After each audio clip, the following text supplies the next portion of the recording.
las plataformas al día, armar un montón de exámenes. Estuvo entretenido para ponerse al día, pero bueno, los extrañaba a ustedes. Sí, sí, ahora estoy ATR, aparte nos queda re poquito, ya estamos octubre, para diciembre no falta nada, así que hay que meterle con todo. Bueno, gracias.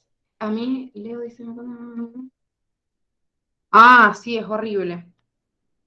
En realidad los espasmos son bastante común porque en realidad el hecho de estar bajo el efecto de la anestesia te baja mucho la frecuencia cardíaca y todos los índices, entonces tenés muy poca producción de calor interno. Entonces cuando te levantás de la anestesia tenés como una temperatura corporal muy baja, o sea, como que estás helado y siempre estás tiritando. Por ahí esos espasmos que te dieron son para tratar de compensar la temperatura baja del cuerpo, porque como ya empezás, cuando ya te despertás, y estás activo, empieza como el hipotálamo a generar calor. Entonces a veces te dan tiritones y bueno, esos espasmos pueden ser de eso mismo.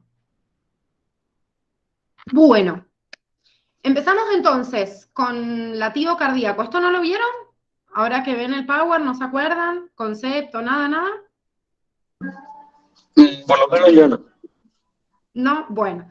El latido sería la capacidad que tiene el corazón de contraerse por las fibras musculares, obviamente, del corazón, o sea, unos miocitos que están especializados en la contracción espontánea y que no necesitan el control del sistema nervioso autónomo. En realidad, a ver, el sistema nervioso autónomo va a aumentar o va a disminuir la frecuencia cardíaca, pero solito el corazón puede latir. Eso quiere decir, ¿vieron la imagen de las películas que yo saco el corazón de la persona y sigue latiendo? Bueno, esto es real. O sea, no es ficción. El corazón sigue latiendo, obviamente, late un ratito hasta que se le agotan sus recursos, pero si yo mantengo ese corazón en un medio salino que tiene la concentración de las sales del cuerpo, o sea, un medio isotónico con el cuerpo, el corazón puede seguir latiendo porque tiene este automatismo, estos miocitos que pueden originar espontáneamente el latido. Pero estos miocitos no están en todo el corazón, sino que están en un punto específico que se llama nódulo sinoauricular en la aurícula derecha, ¿sí? Que acá lo tienen simbolizado acá, bueno, se ve como medio arriba, pero está dentro de la aurícula derecha. Entonces, ese conjunto de miocitos, espontáneamente, que se lo llama marcapasos cardíacos, se contrae más o menos unas 70-75 veces por minuto. ¿Por qué? Porque tiene la capacidad de autocontraerse, ¿sí? O sea, es como que tiene automatismo en su control. Con el mismo estímulo de que la sangre le llega al corazón, él late con un medio, obviamente, isotónico con la sangre.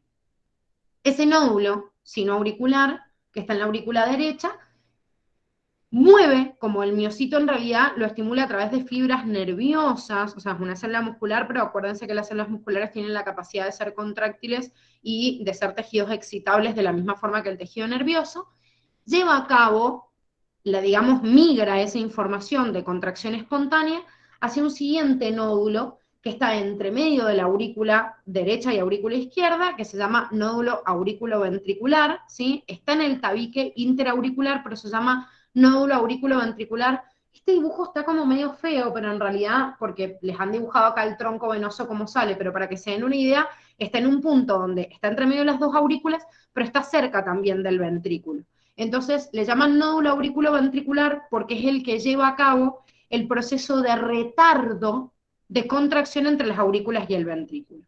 El nodo auriculoventricular también tiene en realidad miocitos que se contraen espontáneamente, pero lo hacen más lento que el nodo sinoauricular, ¿sí? Tienen un retraso más o menos de unos 100 milisegundos.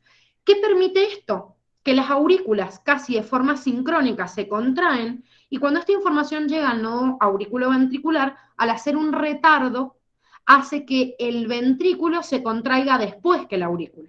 Imagínense que si llegara la sangre al corazón y las aurículas y ventrículas todas se contraerían al mismo momento, estallaría el corazón. Entonces, el nodo auriculoventricular, al retardarlo, hace que cuando se terminaron de comprimir estas aurículas, empiezan a contraerse los ventrículos. Desde este nódulo auriculoventricular pasa la señal hacia las de His, que sería como este haz que está entre medio del tabique interventricular, y acá me dibujaron una fibra que es así, pero en realidad esto se reparte por todas las partes del ventrículo, que se llaman fibras de Purkinje, que son las que llevan al proceso de contracción de todos los ventrículos. Esto quiere decir que cada 70-75 veces por minuto gracias a nuestro nódulo sinoauricular, que es el marcapasos cardíaco, se contraen las aurículas, el nodo aurículo-ventricular retarda esto y hace que los ventrículos se contraigan un ratito más tarde, y lleva a que justamente el corazón responda de forma automática. O sea, si yo lo despego del cuerpo, porque ahora vamos a ver qué pasa, bueno, estoy dentro de un cuerpo que por ahí me demanda que salí a correr y necesito que el corazón se contraiga más rápido que esta velocidad. Pero bueno, eso depende ya del sistema nervioso y no del corazón solito. Por el corazón solito y por este marcapaso cardíaco, el corazón hace un ciclo cardíaco que marca mi frecuencia cardíaca. La frecuencia cardíaca significa cuántas veces late el corazón por unidad de tiempo, que nosotros lo medimos en minutos. Esto quiere decir que nuestro corazón normalmente late de 70 a 75 veces por minuto, y si yo tengo 70 a 75 latidos en 60 segundos, quiere decir que cada latido dura menos de un segundo, aproximadamente 0,8 segundos. Y ese ciclo cardíaco se divide en un componente de contracción y un componente de relajación del corazón. La contracción del corazón la llamo sístole y la relajación del corazón la llamo diástole. Más o menos de estos 0,8 segundos que vimos acá, la mitad del tiempo el corazón se contrae y la otra mitad se relaja. Lo que pasa que la sístole o contracción la vamos a subdividir en dos, porque como dijimos recién, se contraen las aurículas y después el nodo auriculoventricular retarda un poquito y hace que los ventrículos se contraigan más tarde.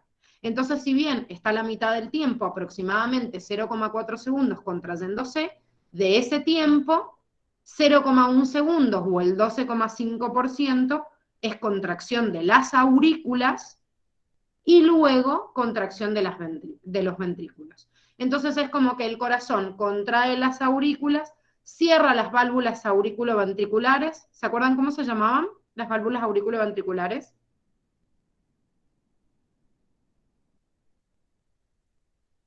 Porque tenemos dos. Separa la aurícula y el ventrículo, derecho e izquierdo. ¿Cómo se llamaban?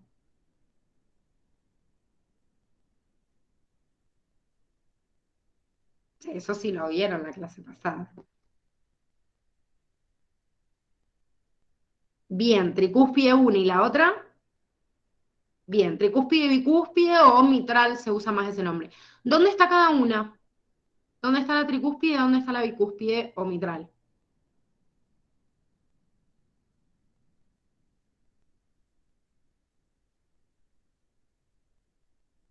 Ahí los recae.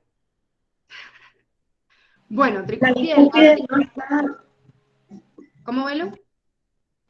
que la bicúspide no está entre la aurícula izquierda y el ventrículo izquierdo.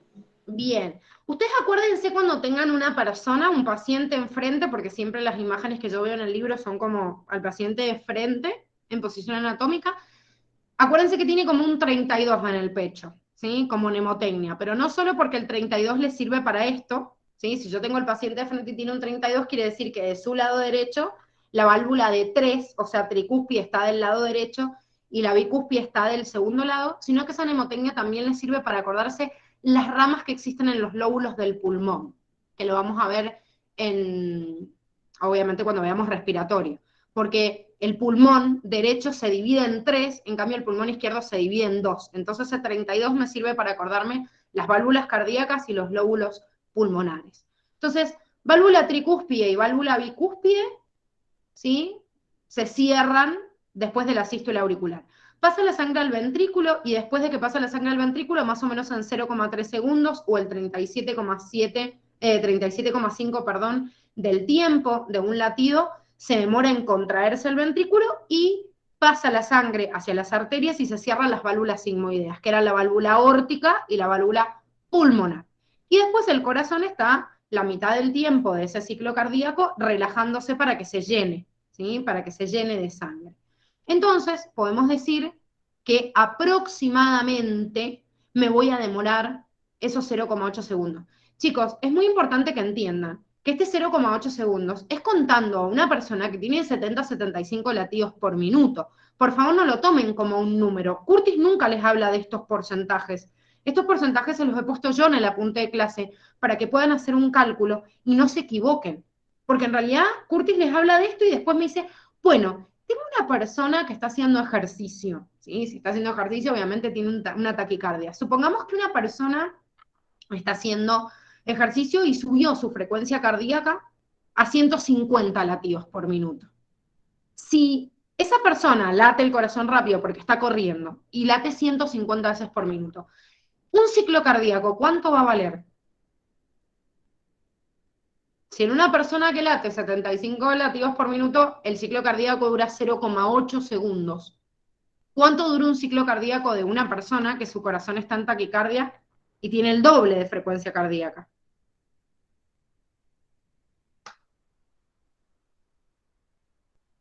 Rápido tiene que ser. ¿Cuánto va a valer? Si la frecuencia cardíaca es el doble, el ciclo cardíaco, ¿cuánto va a valer? 1,6. No, el doble no, la mitad. Ahí Ah, como se le dijo 0,4. 0,4. Porque pensá, si tu corazón hace toc, toc, toc, y cada vez que hace ese espacio dura 0,8 segundos, si late más rápido, hace toc, toc, toc, toc, toc, toc, cada pedacito, cada latido, dura menos. Si la frecuencia cardíaca es el doble, el ciclo cardíaco es la mitad. Y por ende, cada uno de sus componentes valen menos. Y esto es importante porque uno tiende a hacer una relación directa en la cabeza, o sea, una relación directamente proporcional, y dice, bueno, a más frecuencia cardíaca, más ciclo cardíaco, y ahí la cagan y le salen todos los problemas mal. Entonces, ahora vamos a hacer algunos ejemplos con gasto cardíaco, que es el valor que vamos a ver ahora, o sea, que vamos a estudiar ahora y que vamos a integrar con esto. Mientras más lento lata el corazón, cada ciclo cardíaco vale más tiempo, y mientras más rápido lata el corazón, o sea, la frecuencia cardíaca es más rápida, el ciclo cardíaco vale menos. Por eso es importante que tengan en cuenta estos porcentajes y no solo el valor de referencia. Por último, estos ruidos cardíacos son un anexo, la facultad en teoría lo sacó, pero se dice que este ruido cardíaco es el sonido que hace el corazón loop-dup y hace después un descanso. Si ustedes auscultan el corazón, van a escuchar como loop-dup y un espacio, loop-dup y un espacio. ¿Por qué un espacio? Porque cuando está en diástole, el corazón no se siente ese ruido. Entonces podemos decir que el primer ruido coincide con el cierre de las válvulas auriculoventriculares, que es lo que dijimos recién, termina la sístole auricular.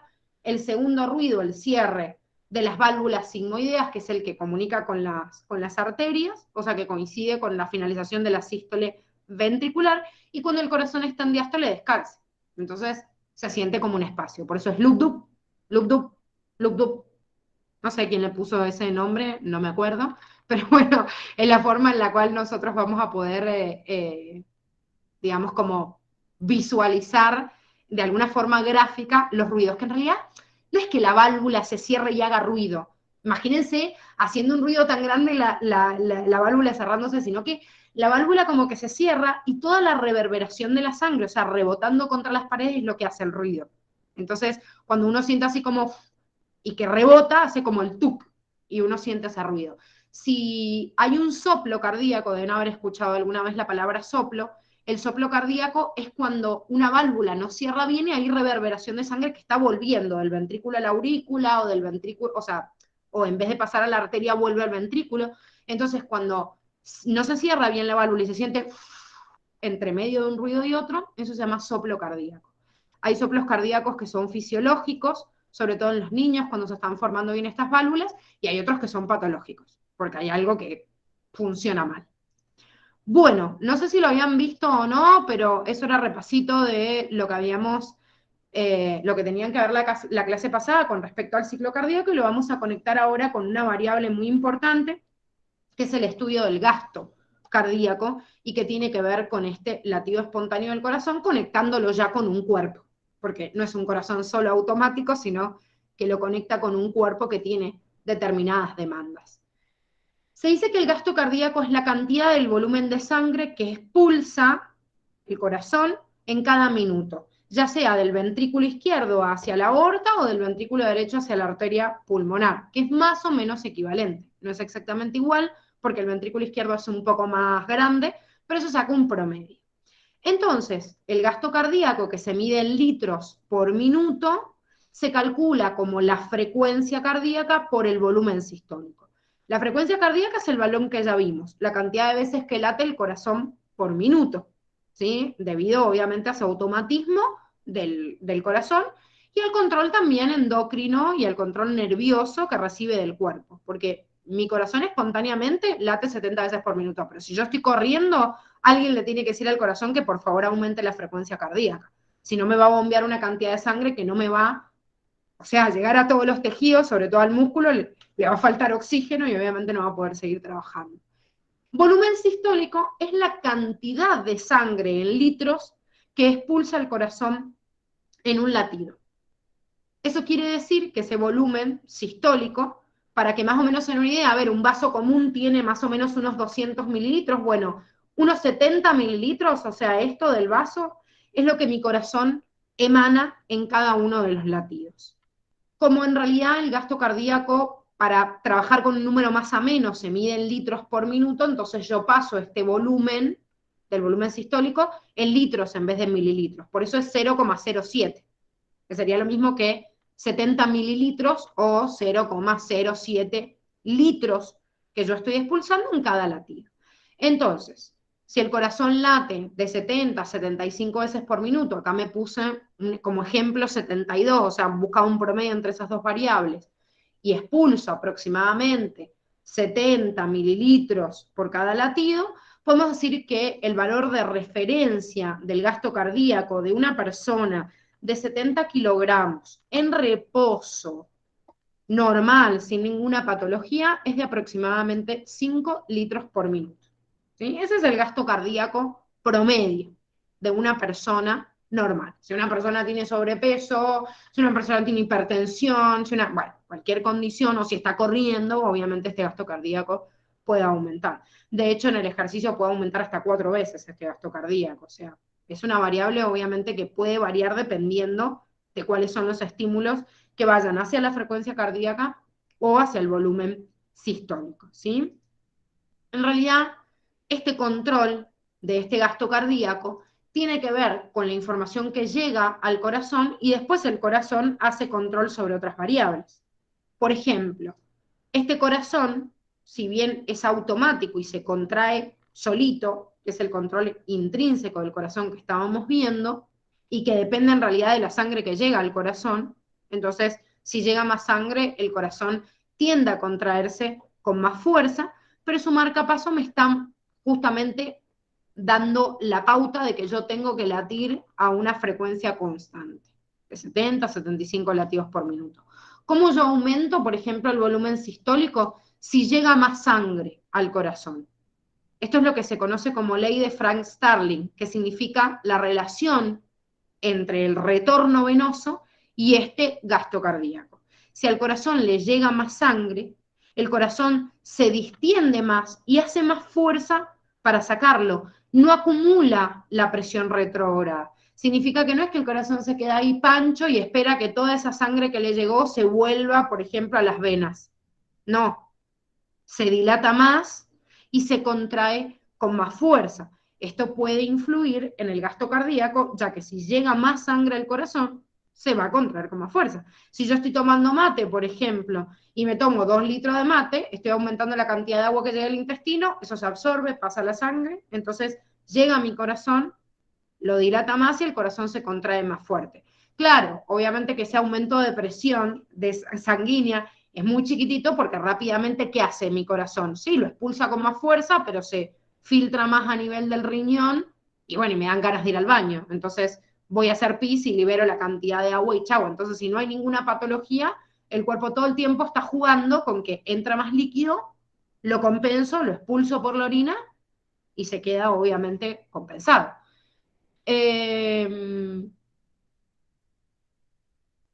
No entiendo ese, que me decís que producimos más sangre.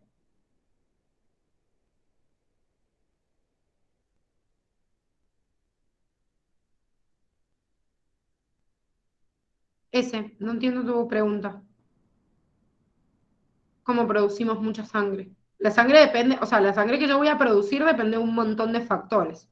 ¿Sí? Si tengo una hemorragia, obviamente voy a estimular a la médula para que produzca mayor cantidad de glóbulos rojos, que esto lo hace el riñón a través de la eritropoyetina, Y además la filtración tiene que ver con eso. 5 litros por minuto es lo que yo expulso. Miren, para que ustedes se den una idea, nosotros tenemos el 8% de peso corporal en sangre. Eso quiere decir que en total nosotros tenemos aproximadamente 6 litros de sangre en todo el cuerpo. Que nuestro corazón expulsa 5 litros por minuto, quiere decir que más o menos toda la sangre de nuestro cuerpo está siendo bombeada en un minuto. Y vuelve a recircular. No es que vos vas acumulando y tenés producción de 5 litros de sangre nueva por minuto. Es que el corazón bombea esa cantidad. Y la sangre todo el tiempo está dando vuelta. Obviamente, uno dice, pero tengo más o menos 6 litros de sangre y en un minuto el corazón movió todo. Sí, depende obviamente de los lechos capilares. Hay sangre que se queda más estancada en determinados lugares. Y hay otros en donde se va moviendo rápidamente. Obviamente la sangre del corazón se mueve mucho más rápida porque está más cerca de las ramas y quizás quedó sangre estancada, no sé, en las piernas si no estamos haciendo ejercicio, de aquí que haga el retorno venoso. O sea, no tiene la misma velocidad en todos los tejidos. Pero nuestra sangre total son aproximadamente 6 litros. El corazón bombea casi toda la sangre de nuestro cuerpo en un minuto. ¿Se entiende?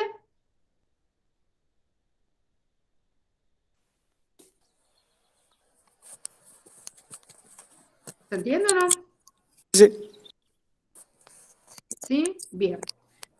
Bueno, perfecto. Aparte del control intrínseco, que es del que estábamos hablando del propio corazón, el sistema nervioso y el sistema endocrino también controlan, obviamente, a nuestro corazón. Porque nosotros no somos un corazón aislado en un cuerpo, sino que ese corazón responde, obviamente, a estímulos ambientales también.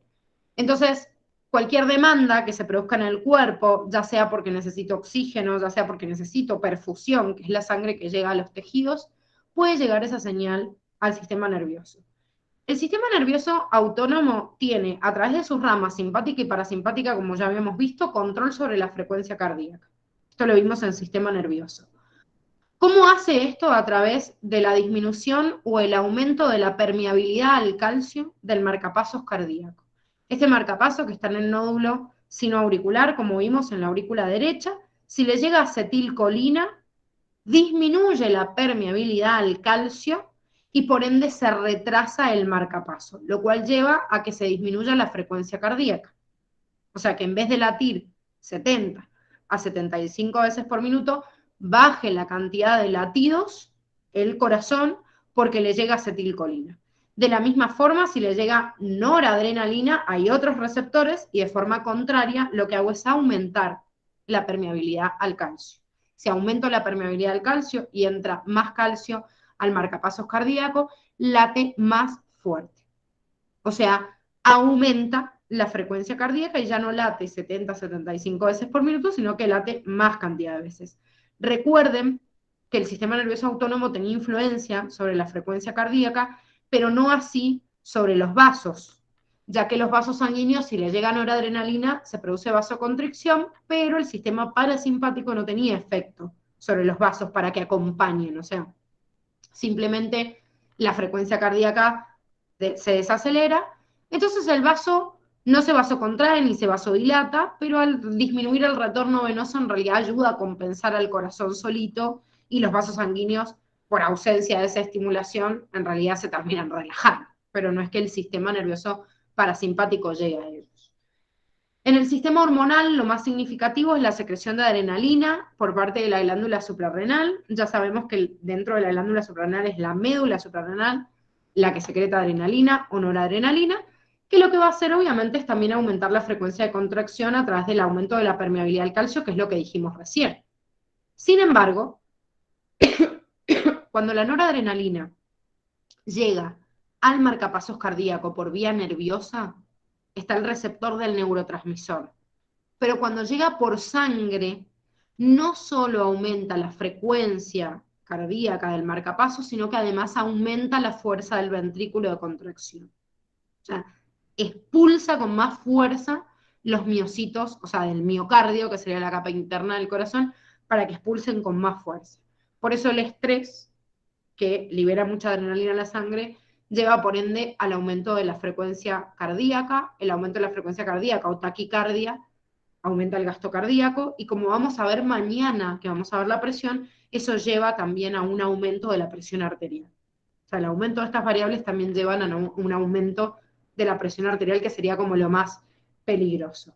Entonces tenemos acá un ejemplo de este control del corazón, en el cual el aumento del retorno venoso, o sea, el aumento de la sangre que llega al corazón, no solo elonga, o sea, estira más a las fibras del ventrículo para que se contraiga con más fuerza, como dijimos recién, aumenta la fuerza de contracción y por ende aumenta el volumen de eyección, que el volumen de eyección hacía aumentar al gasto cardíaco, sino que además de eso el aumento de la sangre que llega al corazón distiende también las paredes de las aurículas, y esto, para compensar, libera una sustancia de las que libera el corazón como, digamos, un órgano secretor sin ser una glándula, pero habíamos visto en endocrino que los tejidos, aunque no sean glándulas, pueden secretar sustancias de control endocrino, como es el factor natriurético auricular, que vamos a ver ahora en esta unidad, y que trata de compensar este factor natriurético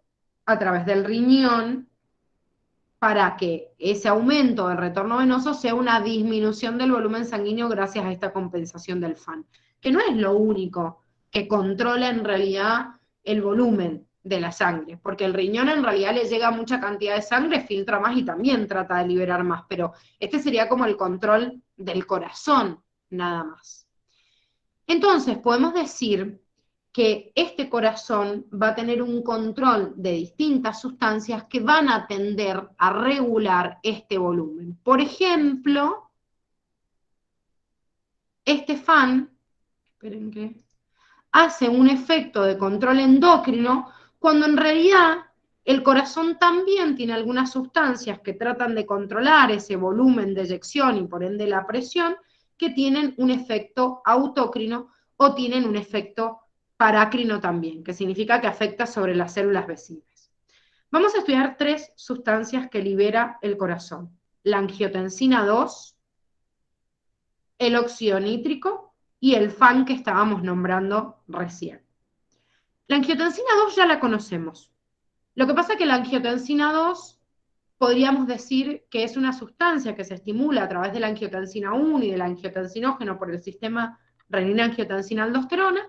Sin embargo, cuando hay una disminución de la presión sanguínea, esa disminución del retorno venoso impacta sobre el propio corazón y los miocitos del corazón liberan también a la sangre angiotensina 2. ¿Sí? O sea que tenemos 2 vías. Nosotros habíamos visto antes la producción, que es la más importante igual, que es la producción de angiotensina 2 a través de la angiotensina 1, que se estimula a través del angiotensinógeno, a través de la renina. ¿Por qué? Porque le llega al riñón, poca sangre para filtrar. Bueno, así como al riñón le llega poca sangre para filtrar y libera renina, al corazón le llega poca sangre de retorno venoso y también secreta directamente angiotensina 2. Es el mismo control, el mismo proceso endocrino que vimos, nada más que otro punto de origen. Esto es cuando disminuye la presión. El óxido nítrico y el FAN son sustancias que el corazón libera al revés, cuando hay mucha presión y la quieren bajar. Y la angiotensina 2 es para subir la presión. El óxido nítrico y el FAN es para bajarla. El óxido nítrico es un gas, entonces tiene un efecto autócrino y a lo sumo parácrino, porque es un vasodilatador local. O sea, las células del endotelio del corazón, de las propias arterias que irrigan al corazón, que son una rama de la aorta y se llaman arterias coronarias, secretan este óxido nítrico a partir de la estimulación de la enzima óxido nítrico sintetasa, que transforma a un aminoácido, que es la arginina, y produce este gas. ¿Qué hace este gas? Produce como una dilatación de las células propias, relaja ese músculo cardíaco y vasodilata, o sea, los vasos sanguíneos, no solo el corazón, a los vasos sanguíneos que están alrededor. ¿Para qué? Porque si hay un pico de presión, chicos, lo que hace automáticamente el corazón liberando óxido nítrico es evitar un propio infarto. Si ya sobresatura el sistema, no es que el infarto no exista, pero tendríamos muchos más infartos y no contaríamos la película. Si cualquier pico de presión por cualquier otro factor, el corazón no podría controlar automáticamente esa relajación, por lo menos de las células que lo rodean para que no se produzca un infarto, ¿sí? Un colapso de los mismos vasos que irrigan el corazón, que son las arterias coronarias.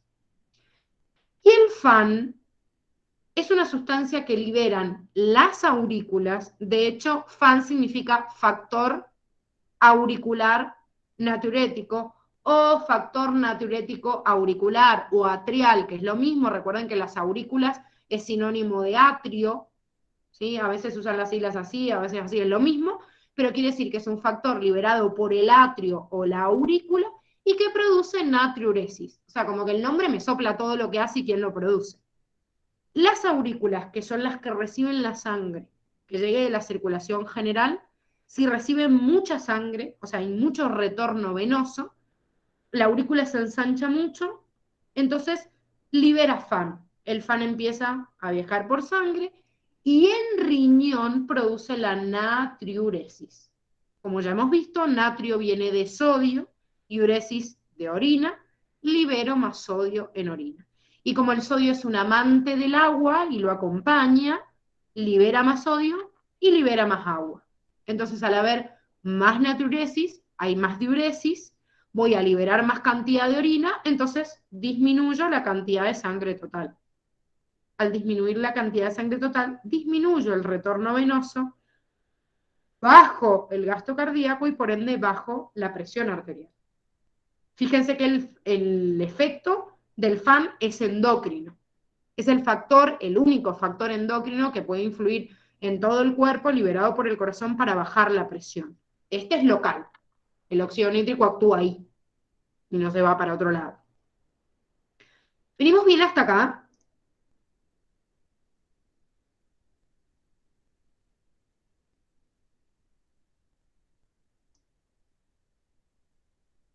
¿Sí? Bien.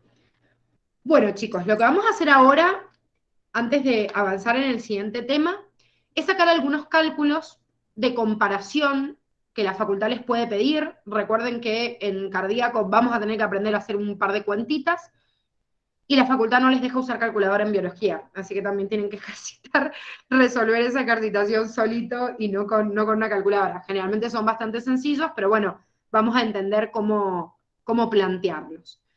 Relacionando un poquito lo que vimos obviamente de ciclo cardíaco, pero no solo lo de ciclo cardíaco, sino además de eso, relacionándolo con otras variables. Esperen que les voy a compartir la pizarrita, así lo podemos ver de forma más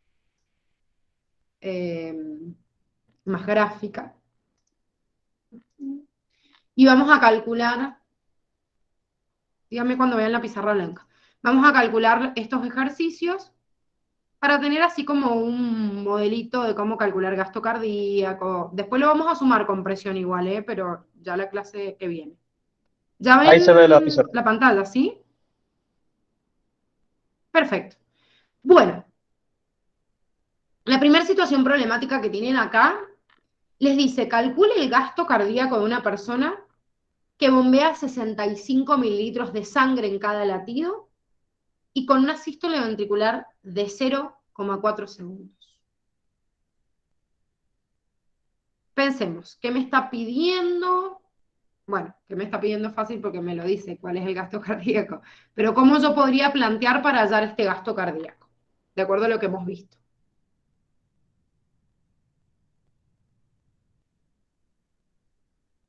Aquí dijimos que era igual el gasto La cardíaco. frecuencia cardíaca por el volumen sistólico. Bien, perfecto. Dijimos que el gasto cardíaco es igual a la frecuencia cardíaca por el volumen sistólico, o se le llama volumen de eyección también, ¿sí? Bien. Ahora, esta situación problemática me da un volumen de sangre que se expulsa por cada latido. Dijimos que el volumen sistólico era la cantidad de litros por latido. O sea que lo único que yo tendría que hacer este valor es expresarlo en litros, porque el gasto cardíaco se expresa en litros. Y van a ver, si me hacen esta pregunta, entre las opciones, yo voy a tener dentro del gasto cardíaco la cantidad en litros por minuto. Entonces lo único que tengo que hacer es pasar esos mililitros a litros. Significa que el volumen sistólico sería de 0,065 litros por latido. Bien, ahora, para hallar esto, la frecuencia cardíaca no me lo da. pero me está dando un valor que es la sístole ventricular. Me dice que esta sístole ventricular es igual a 0,4 segundos. Bien, ahora pensemos. La sístole ventricular era un componente del latido cardíaco. Y si yo sé cuánto vale un latido cardíaco, puedo calcular cuántos latidos se producen en un minuto, que es la variante de la frecuencia cardíaca. Frecuencia cardíaca son latidos por minuto. Un minuto son 60 segundos, no hay ninguna ciencia. O sea que lo que yo tengo que averiguar es cuánto vale un latido en esta persona para poder calcular su frecuencia cardíaca. Entonces, dijimos que la sístole ventricular ocupaba ¿qué porcentaje de un latido?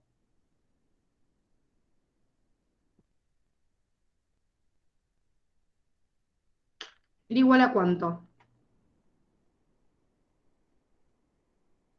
Bien, 37,5. Entonces, si 37,5% de, digamos, de todo el latido equivale a 0,4 segundos, ¿cuánto es el 100%? Si yo hallo este valor, quiere decir que estoy hallando lo que dura un latido. Entonces,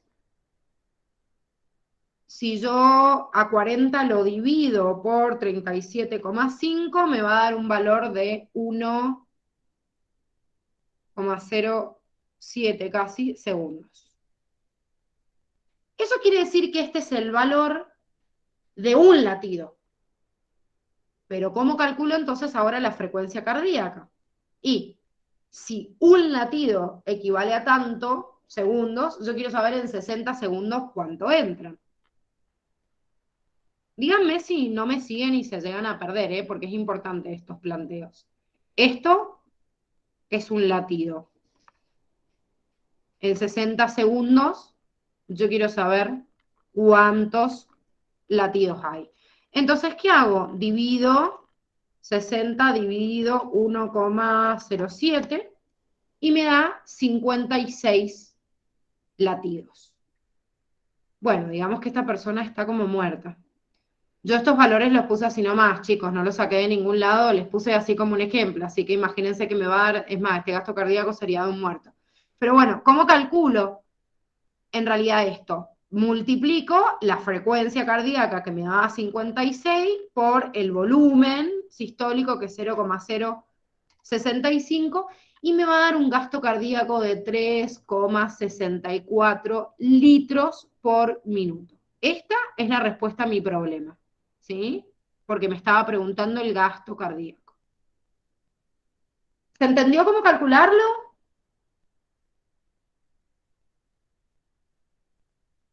Sí, Sí. ¿Sí? Bien. Bueno, vamos a la otra situación problemática que teníamos acá.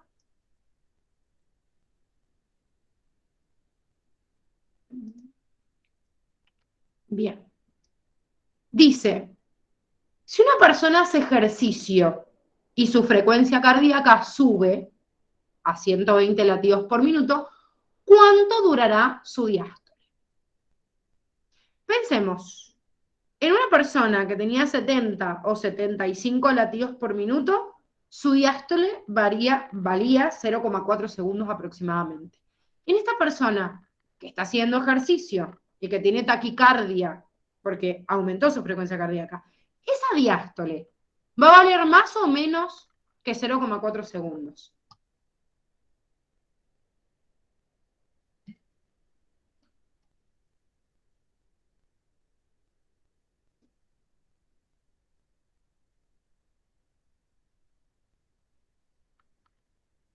Bueno, ahí se le dice más que 0,4 segundos.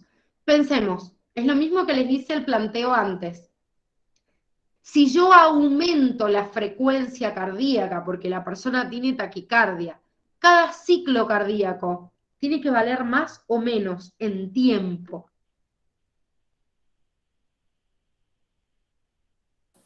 menos.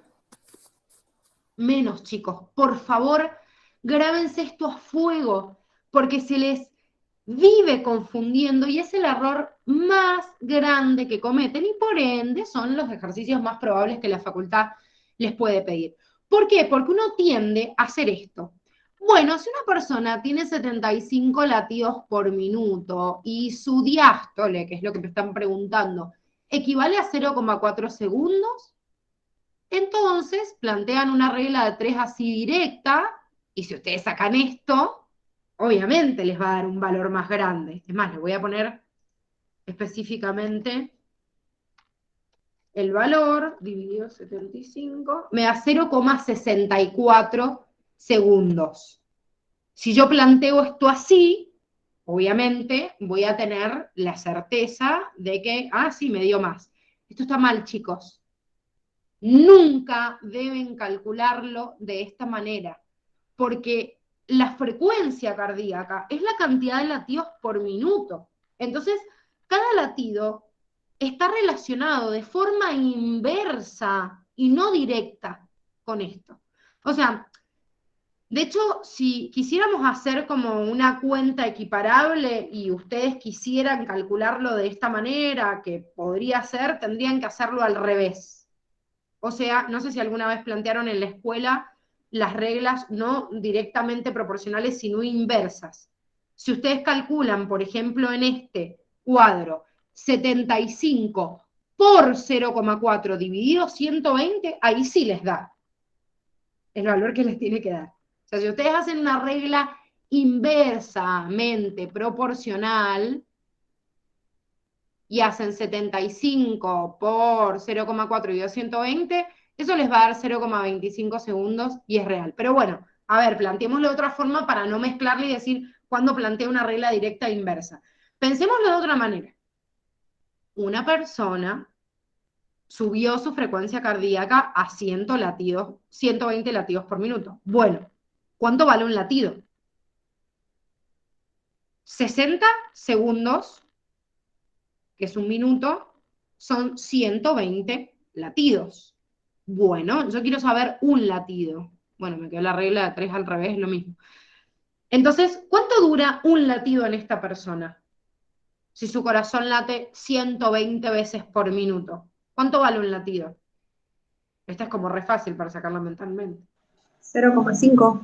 Bien, 0,5 segundos. Entonces, esto vale un latido. Volvemos a lo mismo, el 100% de un latido son 0,5 segundos. La diástole dijimos que duraba el 50% de un latido. Entonces, el 50% de 0,5 es 0,25 segundos. ¿Ven?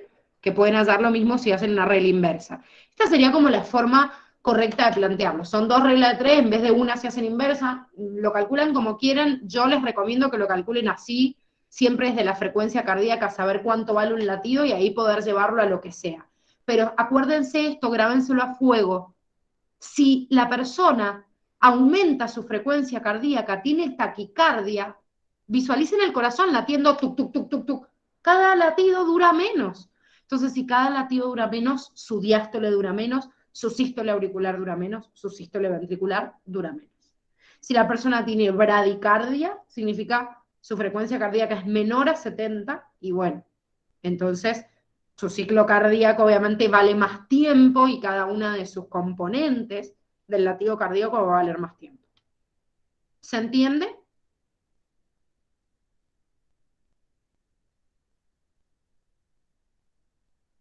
¿Sí o no? Sí, sí. Por favor, piénsenlo antes de resolverlo. O sea, si yo tengo una situación en la cual yo veo una situación de taquicardia y cada variante es menor, o sea, su sístole va a valer menos porque su diástole vale menos, porque el ciclo cardíaco vale menos.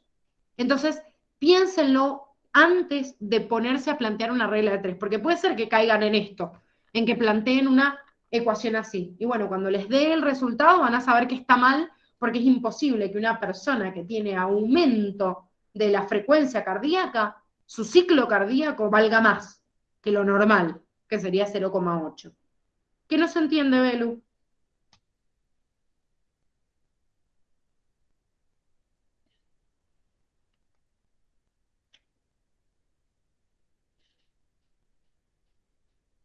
Belú. Es que la cuenta va a depender de cómo vos lo estés calculando. Chicos, lo que yo no quiero es que se estudien de memoria un dato que les está dando el cuadernillo, porque es un ejemplo. Si yo tengo una frecuencia cardíaca de 75 latidos por minuto, significa lo mismo, que en 60 segundos el corazón late 75 veces. No, perdón, lo voy a plantear al revés para que se entienda la ecuación que estábamos haciendo.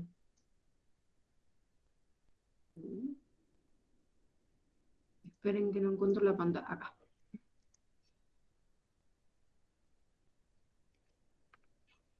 Pongo de vuelta.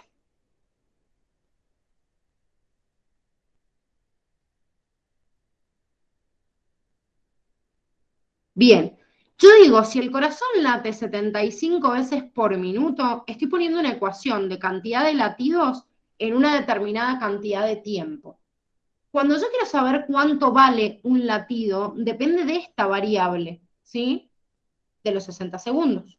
O sea que si yo tengo 75 latidos en 60 segundos, yo puedo averiguar por qué 60 segundos, porque lo dice este mismo parámetro de la frecuencia cardíaca, me está diciendo un minuto. Un minuto es igual a 60 segundos.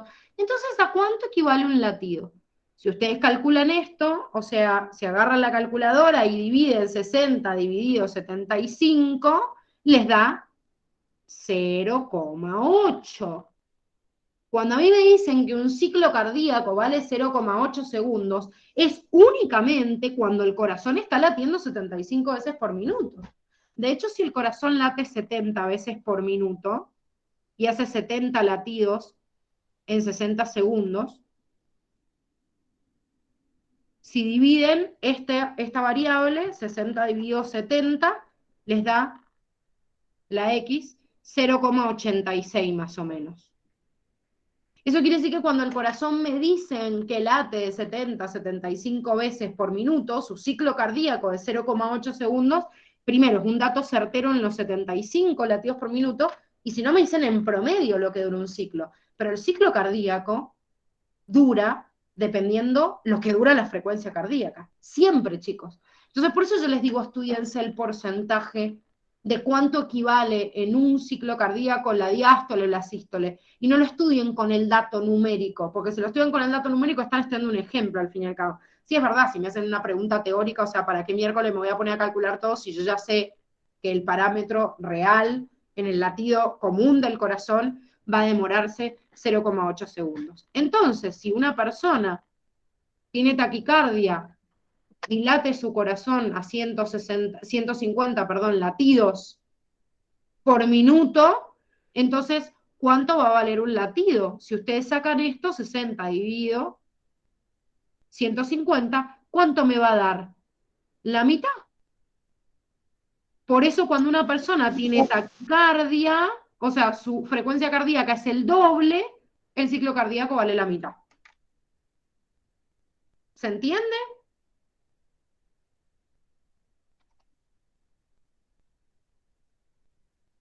Sí, sí, ahora sí. ¿Sí? Bueno, ya se nos hizo la hora, no sé por qué tan rápido. Bueno, les voy a mandar el otro ejercicio, lo vamos a resolver mañana, no hay ningún problema porque nos queda un ratito. Lo único que quiero, díganme cuando vean la otra pantalla, que lean para mañana, así lo vemos rapidito porque era contenido de hoy, es el circuito vascular que nos repasa por ahí un poquito lo que ustedes en realidad vieron en las válvulas cardíacas y los espacios del corazón. Esto lo deben haber visto desde que son chiquititos, el circuito menor o pulmonar y el circuito mayor o sistémico, ¿sí? ¿Se acuerdan de haberlo visto en la escuela? ¿O no? Sí. Sí, es como cuando nos enseñan musculatura, como, como el circuito mayor y menor sería como lo que nos enseñan del sistema circulatorio. Entonces, ¿Qué vamos a repasar con circuito menor y circuito mayor? El recorrido que hace la sangre del corazón perfectamente dividido en corazón derecho y corazón izquierdo. ¿Por qué? Porque el corazón derecho y el corazón izquierdo es aquel que lleva la sangre desoxigenada o pobre en oxígeno para ir a oxigenar al pulmón, y por otro lado, la parte del corazón izquierda que lleva esa sangre oxigenada hacia todo el cuerpo. Entonces, ¿cuál es el recorrido? Desde el ventrículo derecho sale por válvula pulmonar a la arteria pulmonar y llega a los pulmones, desde los pulmones hace hematosis y regresa la sangre oxigenada a la aurícula izquierda y pasa al ventrículo izquierdo. Ese es circuito menor. Del ventrículo izquierdo, expulso por la arteria aorta y el callado de la aorta hacia todo el cuerpo, hago intercambio gaseoso en cada uno de los tejidos y la sangre desoxigenada regresa al corazón por la aurícula derecha a través de la vena cava superior e inferior. De la aurícula derecha se abre, ¿sí?, la válvula tricúspide y llego al ventrículo derecho y termina el circuito mayor. ¿Sí? O sea, el circuito mayor y menor sería como la secuencia que yo estudio, pero ojo, no se confundan, las dos aurículas se están contrayendo en el mismo momento. Lo estamos estudiando por separado por circuito, pero en el momento que la aurícula derecha se contrae y pasa hacia el ventrículo, la aurícula izquierda también lo hace. O sea que el circuito menor y mayor están funcionando los dos en paralelo, pero hacen que la sangre no se mezcle. Sí, es lo mismo decir sangre desoxigenada que carboxigenada. Sí, porque carbo viene en realidad digamos que tiene más dióxido de carbono, y también es lo mismo decir pobremente oxigenada, porque eso de desoxigenada es como medio, como que no tiene oxígeno, y sí tiene oxígeno, tiene menos, pero sí tiene, así que sí, es lo mismo, carboxigenada, desoxigenada, pobremente oxigenada, es como, son todos sinónimos. Bueno, chicos, vamos a cortar acá, mañana vamos a retomar desde esto, no se preocupen porque no solo mañana vamos a terminar de ver circuito y vamos a ver presión con algunos cálculos más, sino que la clase del miércoles está destinada toda a repaso y a ver algunas situaciones de ejercicios, de algunos problemas para que podamos fijarlo antes de que hagamos el TP evaluatorio el día jueves, ¿sí? Así que anótense todas las dudas, pero porfa terminen de leer hasta acá, si avanzan a presión buenísimo, o sea, si pueden leer lo de presión sanguínea, que es lo que vemos mañana, pero por lo menos hasta circuito mayor y menor, así retomamos de ahí en la clase de mañana. ¿Sí? Les dejo un beso. Chau, chau. Chao, Gise, gracias. Chao, Gise. Dale, Gise, gracias. Nos vemos. Chau, chau.